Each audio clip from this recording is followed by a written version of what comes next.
Assalamualaikum warahmatullahi wabarakatuh.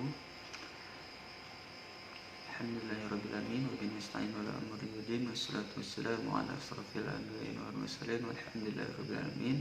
Bersyukur kehadirat Allah subhanahu wa ta'ala yang telah memberikan kita berbagai nikmat serta kesehatan. Salawat serta salam marilah kita curahkan kepada junjungan Nabi besar Nabi Muhammad SAW, kepada keluarganya, kepada saudaranya, kepada tabi'atnya.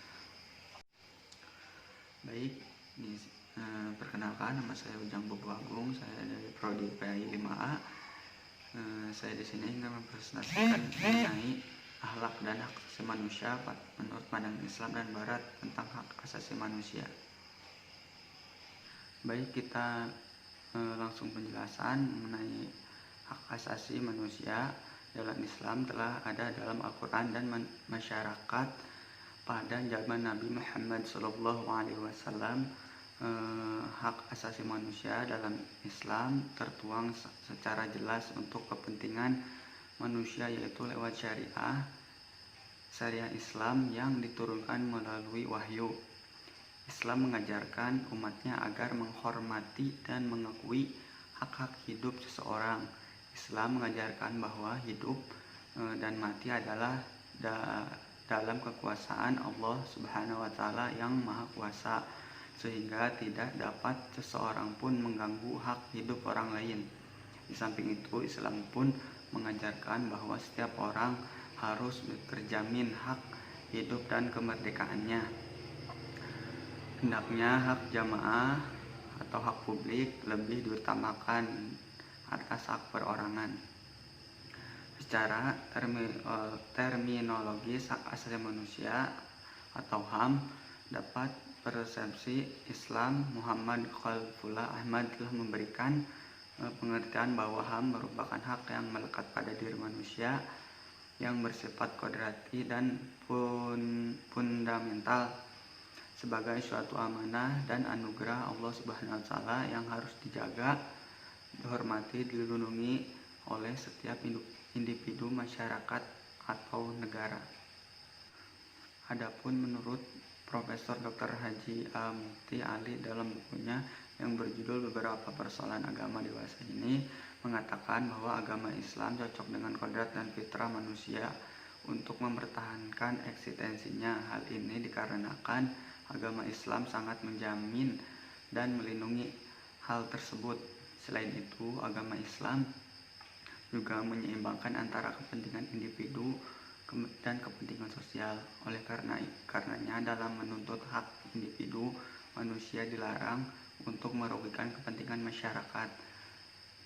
Dan adapun terdapat perbedaan yang mendasar antara konsep HAM dalam Islam dan Barat. HAM dalam Islam didasarkan premis bahwa aktivitas manusia sebagai khalifah Allah di muka bumi, sedangkan dunia Barat percaya bahwa pola tingkah laku hanya ditentukan oleh negara untuk mencapai aturan yang aman. Selain itu, perbedaan mendasar terlihat dari cara memandang HAM itu sendiri. Di Barat, perhatian kepada individu timbul dari pandangan yang bersifat antroposentris, di mana manusia merupakan ukuran terhadap gejala sesuatu. Sedangkan Islam menganut pandangan yang bersifat teosentris, yaitu Tuhan dan manusia hanya untuk mengabdi. Berdasarkan pandangan antroposentris tersebut, maka nilai-nilai utama kebudayaan Barat seperti demokrasi, institusi sosial, dan kesejahteraan ekonomi sebagai perangkat yang mendukung tegaknya HAM itu berorientasi dan penghargaan manusia. Dengan kata lain, manusia dijadikan sebagai sasaran akhir dari pelaksanaan HAM tersebut. Hak asasi manusia dalam Islam sangatlah jauh berbeda dengan hak asasi manusia HAM di Barat. Dalam HAM Barat, manusia diletakkan sebagai sumber utama. Dalam Islam, Tuhanlah yang menjadi acuan, mengikuti segala aturan yang telah ditentukannya. Hal ini telah terbukti dengan adanya kasus-kasus pelanggaran HAM hak asasi manusia yang banyak terjadi, contohnya seperti kekerasan, pembunuhan, perbudakan, diskriminasi terhadap golongan tertentu, perdagangan manusia, korupsi, penghina, pelecehan, dan masih banyak lagi yang lainnya. Adapun ayat-ayat suci Al-Quran yang mengisyaratkan mengenai hak asasi manusia, salah satunya dalam Quran surat An-Nahl ayat 90 yang berbunyi, Bismillahirrahmanirrahim, Innallaha ya'muru bil adli wal insani wa insani dzil qurba wa yanha 'anil fahsya'i wal munkar wal bagyi ya'izukum la'allakum tadhakkarun. Sadaqallahul azim, yang artinya sesungguhnya Allah menyuruh kamu berlaku adil dan berbuat kebajikan, memberi kepada kaum kerabat, dan Allah melarang dari berbuat keji, kemungkaran, dan permusuhan. Dia memberi pengajaran kepadamu agar kamu dapat mengambil pelajaran. Adapun tafsir Al-Quran surat An-Nahl ayat 90, sesungguhnya Allah memerintahkan keadilan pada hamba-hambanya dengan menunaikan hak-hak Allah dan hak-hak para hamba, tidak mengutamakan seorang di atas orang lain dan hukum kecuali karena satu hak yang mengharuskan demikian.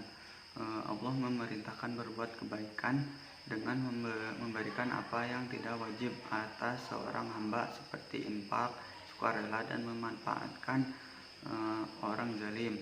Allah memerintahkan membantu hajat kebutuhan para kerabat. Allah melarang segala sesuatu yang buruk, baik berupa perkataan seperti perkataan buruk atau perbuatan seperti zina.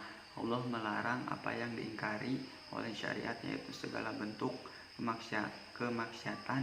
Allah melarang berbuat zalim dan sombong di hadapan manusia. Allah menasihati kalian dengan apa yang Dia perintahkan kepada kalian dan apa yang Dia larang dalam ayat ini. Adapun kisah Nabi yang berkaitan dengan HAM, yaitu tentang kisah Nabi dan para sahabat yang galau miskin. Pada suatu hari, serombongan fakir miskin dari golongan muhajirin datang mengeluh kepada Rasulullah SAW. Ya Rasulullah, kata seorang dari mereka, orang-orang kaya telah memborong semua pahala hingga tingkatan yang paling tinggi sekalipun. Nabi SAW bertanya, mengapa engkau berkata demikian? Lalu ia pun beruzar, mereka salat sebagaimana kami salat, mereka puasa sebagaimana kami puasa, namun giliran saat mereka bersedekah, kami tidak kuasa melakukan amalan seperti mereka. Mereka memerdekakan budak sahaya, sedangkan kami tidak memiliki kemampuan untuk melakukan itu. Setelah mendengar keluhan orang fakir tadi, Rasulullah SAW tersenyum lantas berusaha menghibur para fakir itu dengan sebuah hadis motivasi. Beliau bersabda untuk berusaha membesarkan hati mereka. Wahai sahabatku, sukakah aku ajarkan kepadamu amal perbuatan yang mengajar mereka, dan tidak seorang pun yang lebih utama dari kamu kecuali yang berbuat seperti perbuatanmu. Sangat antusias, mereka pun menjawab serentak, tentu ya Rasulullah. Kemudian Nabi SAW bersabda, bacalah Subhanallah, Allahu Akbar, dan Alhamdulillah setiap selesai salat masing-masing 33 kali. Setelah menerima wasiat Rasulullah SAW, mereka pun pulang untuk mengamalkannya. Tak lama berselang, setelah beberapa hari berlalu, para fakir miskin itu kembali menyampaikan keluhannya kepada Rasulullah SAW. Ya Rasulullah, saudara-saudara kami, orang kaya itu terdengar perbuatan kami. Lalu mereka serentak berbuat sebagaimana perbuatan kami. Maka Nabi SAW bersabda, itulah karunia Allah Subhanahu wa Ta'ala yang diberikan kepada siapa saja yang Ia kehendaki. Sabda itu merupakan petikan dari Al-Quran surah An-Nahl ayat 38. Artinya secara lengkap sebagai berikut. Mereka melakukan itu agar Allah memberi balasan kepada mereka dengan lebih baik daripada yang telah mereka kerjakan, dan agar Dia menambah karunia-Nya kepada mereka, dan Allah memberi rezeki kepada siapa saja yang Dia kehendaki tanpa batas. Hadis sahih di atas mengabarkan betapa besarnya motivasi berbuat kebaikan baik dari kelompok miskin maupun kaya. Mereka sungguh-sungguh berlomba-lomba dalam kebaikan. Sekaya yang beruntung dengan dikaruniai dilimpahkan rezeki, namun harta benda tidak menjadikan korun yang takabur dan baktil. Muslimin yang berada sadar betul semua harta hanyalah titipan dari Allah Subhanahu wa taala, maka benda-benda itu mesti digunakan di jalan yang semata-mata hanya untuk mencari keridhoannya. Kekayaan tidak menjadikan lupa daratan, tapi menyadarkan untuk lebih berderma, karena di dalamnya begitu banyak hak orang lain yang mesti ditunaikan. Begitu pula potensi miskin yang tidak mau kalah beramal. Ia sendiri selalu mencari solusi untuk bersaling secara sehat untuk mencari keunggulan dalam beribadah, sadar akan beruntungan materi tidak menjadikan patah arah untuk memberikan pengabdian terbaik bagi Allah Subhanahu wa taala. Sekian dari saya penjelasan mengenai akhlak dan hak asasi manusia menurut pandangan Islam dan Barat tentang hak asasi manusia. Kurang lebihnya mohon maaf. Assalamualaikum warahmatullahi wabarakatuh.